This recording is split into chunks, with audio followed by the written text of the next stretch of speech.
Hi hello வணக்கம் welcome back to our YouTube channel நண்பர்களே. நம்ம இப்போ எங்கே இருக்கோம்னு பார்த்தீங்கன்னா குற்றாலத்தில் தான். பொதுவாக நம்ம குற்றாலம்னா அந்த ஃபால்ஸில் போய் குளிக்கிறது என்ஜாய்மெண்ட் பண்ணுறது தான் நண்பர்கள் நினைக்கிறோம். அதோட சுவாரஸ்யமான விஷயங்கள் இந்த குற்றாலத்தை இருக்குது நண்பர்களே. அதை பற்றி தான் நம்ம இப்போ பார்க்க போகிறோம். நீங்கள் தமிழ் மொழியை நேசிக்கிறவங்களா இருந்தால் இந்த வீடியோ முழுசாக ஸ்கிப் பண்ணாமல் பாருங்கள். இது உங்களுக்கான வீடியோ தான் நண்பர்களே. இதுதான் நண்பர்களே நான் சொன்ன இடம், நாட்டுப்புற கலை மற்றும் அகல் வைப்பகம். இந்த இடம் எங்கே இருக்குன்னா கரெக்டாக நம்ம மெயின் ஃபால்ஸுக்கு போகிற ரோட்டில் தான் நண்பர்களே இருக்குது. நீங்க சப்போஸ் குற்றாலம் போனீங்கன்னா ஒரு முறையாவது இந்த மியூசியம் போய் பாருங்க நண்பர்களே. நம்ம உள்ள என்ட்ரி ஆன உடனே இந்த நந்தி சிலையில பார்க்கலாம் நண்பர்களே. இந்த நந்தி சிலை வந்து திருநெல்வேலி பகுதிகளில் இருந்து கண்டெடுக்கப்பட்ட நந்தி சிலை அப்படின்னு சொல்றாங்க நண்பர்களே. இப்ப நம்ம பார்த்துட்டு இருக்கிறது 10ஆம் நூற்றாண்டில் வாழ்ந்த பிராமிக் வல்போகி அப்படின்ற சிலையை தான் நண்பர்களே நம்ம பார்த்துட்டு இருக்கோம்.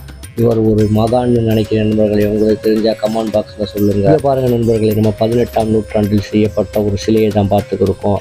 இதுக்கு பேர் யாழிவாரி அப்படின்னு சொல்கிறாங்க. அதாவது குதிரையும் யானையும் சேர்ந்த ஒரு உருவம் மாதிரி ஒன்று பதிச்சு வச்சுருக்காங்க. இதுக்கு பேர் தான் யாழிவாரி. இப்போ நம்ம பார்த்துட்டு இருக்கிறது 16ஆம் நூற்றாண்டில் செய்யப்பட்ட கைவினை பொருட்கள். இங்கே அவருக்கு அந்த காலத்துலேயே ஆர்டிஸ்ட் இருந்திருக்காங்க. ஏழை நீ ஒரு ஆர்டிஸ்டில் நிரூபிச்சிட்டலை என்ற மாதிரி தான் பயங்கரமாக செஞ்சு வச்சுருக்காங்க பாருங்கள் நண்பர்களே. இது ஃபுல்லாக சுட்ட களிமண்ணினால் செய்யப்பட்ட சிலைகள். அதாவது சிலைகள்னு சொல்ல முடியாது, கைவினை பொருட்கள். நம்ம ஊரில் பொம்மைன்னு சொல்லுவோம்ல, அதாவது இந்த கொழு பொம்மை செய்கிறாங்கல்ல, அந்த மாதிரி செஞ்சு வச்சுருக்காங்க பாருங்கள் நண்பர்களே. இப்போ நம்ம பார்க்க போகிறது இந்த போர்டில் உள்ள பொருட்கள் எல்லாமே இந்த இடத்துல காட்சிப்படுத்தப்பட்டிருக்காங்க நண்பர்களே. அதை தான் நம்ம பார்த்துக்கிருக்கோம் பாருங்கள். அந்த காலத்தில் பயன்படுத்தப்பட்ட பூஜை பொருட்கள், உலக்க, குடை, கை விசிறி, சாமரம் எல்லாமே இங்கே காட்சிப்படுத்தப்பட்டிருக்காங்க நண்பர்களே. நீங்கள் இங்கே வந்தீங்கன்னா மறக்காமல் ஒரு முறையாவது இந்த இடத்துக்கு விசிட் பண்ணுங்கள்.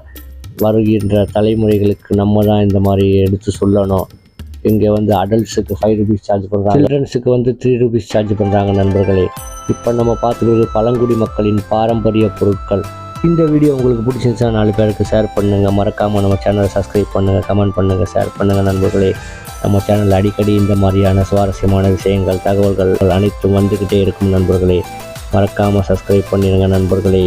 இங்கே பாருங்கள் நண்பர்களே, 18ஆம் நூற்றாண்டில் கண்டெடுக்கப்பட்ட திரிபுரந்தாகர் சிவன். அதாவது இது ஒரு சிவன் சிலையை 18ஆம் நூற்றாண்டில் கண்டெடுத்துருக்காங்க. அதை தான் இங்கே காட்சிப்படுத்தி வச்சுருக்காங்க. இங்கே இது மட்டும் இல்லாமல் பல சுவாரஸ்யமான தகவல்கள் நிறையா இருக்குது நண்பர்களே. இந்த காணொலி நம்ம வியூவர்ஸுக்கு பயனுள்ளதாக இருக்கும்னு நினைக்கிறேன் நண்பர்களே. நம்ம சேனலை மறக்காமல் சப்ஸ்கிரைப் பண்ணுங்கள், லைக் பண்ணுங்கள், கமெண்ட் பண்ணுங்கள், ஷேர் பண்ணுங்கள். தொடர்ந்து இந்த மாதிரியான தகவல் நிறைந்த விஷயங்கள் நம்ம சேனல் அடிக்கடி வந்துக்கிட்டே இருக்கும்.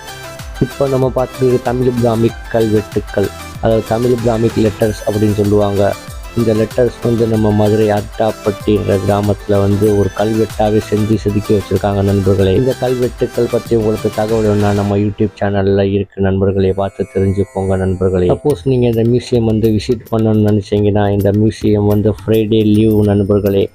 மற்ற நாள் வந்து காலை 10 மணி முதல் 5 மணி வரை திறந்திருக்கும். நீங்கள் எப்போ வேணால் வரலாம். ஆனால் வெள்ளிக்கிழமை மற்றும் விடுமுறை. தோன்றா மண் தோன்றா காலத்துக்கு முன்பே வாழ்ந்த குடி தமிழ் குடி அப்படின்றதுக்கு நம்ம கீழடி எப்படி ஒரு சான்றோ அதுக்கு அடுத்தபடியாக இந்த மியூசியம் இருக்குது நண்பர்களே. அதாவது திருநெல்வேலி பகுதியில் கண்டெடுக்கப்பட்ட 8ஆம் நூற்றாண்டு, 10ஆம் நூற்றாண்டு, 12ஆம் நூற்றாண்டு மக்கள் பயன்படுத்தப்பட்ட சில பொருட்கள் இங்கே காட்சிப்படுத்தப்பட்டு வச்சுருக்காங்க. ரொம்ப சுவாரஸ்யமாக இருக்குது நண்பர்களே. கண்டிப்பாக நீங்கள் இங்கே ஒரு முறை விசிட் பண்ணுங்கள். அது போக இப்போ பார்த்தீங்கன்னா நம்ம பார்த்துக்கிறது வந்து முழு மக்கள் தாலி. இது வந்து நம்ம பாட புத்தகத்திலேயே படிச்சிருப்போம். அந்த காலத்தில் இறந்தவங்க, அதாவது நோய்வாய்ப்பட்டு இறந்தவங்களை இதில் வச்சு அடைச்சிடுவாங்கன்னு சொல்லுவாங்க. அதுதான் நம்ம பார்த்துட்டு இருக்கோம். இந்த மாதிரியான சிலைகள் வந்து பராமரிப்பு வசதி இல்லாமல் சிதைந்த நிலைமையில் இருக்குது. இதை பற்றின காணொலிகள் சில செய்தி ஊடகங்கள்லேயே வந்திருக்கு. உண்மையிலேயே ரொம்ப அற்புதமாக இருக்குது நண்பர்களே. இந்த மியூசியம் தொல்பொருள் ஆய்வாளர்கள் மற்றும் அகழ்வாராய்ச்சி நிபுணர்களுக்கு நான் வந்து ஒரு ராயல் சல்யூட் அடிக்கிறேன். ஏன்னா 18ஆம் நூற்றாண்டு, 16ஆம் நூற்றாண்டு, 10ஆம் நூற்றாண்டில் கண்டெடுக்கப்பட்ட சிலைகளை பாதுகாத்து இந்த மியூசியமில் வச்சு பராமரிக்கிறதுக்கு அவங்களுக்கு உண்மையிலேயே ஒரு ராயல் சல்யூட் தான் நண்பர்களை அடிக்கணும். இங்கே பாருங்கள், 18ஆம் நூற்றாண்டில் எடுக்கப்பட்ட ஆறுமுகர் சிலை. இதெல்லாம் எப்படி செஞ்சுருக்காங்கன்னே தெரியலை. கிட்டத்தட்ட 624 வருஷம் பழமையான சிலையை தான் நண்பர்களை நம்ம இப்போ பார்த்துக்கிருக்கோம். பாருங்கள், பார்க்குறதுக்கு ரொம்ப பிரம்மாண்டமாகவும் வியப்பளிக்கத்தக்கதாகவும் இருக்குது நண்பர்களே. அது பக்கத்துலேயே அம்மன் சிலை இருக்குது. அது வந்து 17ஆம் நூற்றாண்டில் செஞ்சுருக்காங்க. கிட்டத்தட்ட 700 வருஷம் ஆச்சு நண்பர்களே.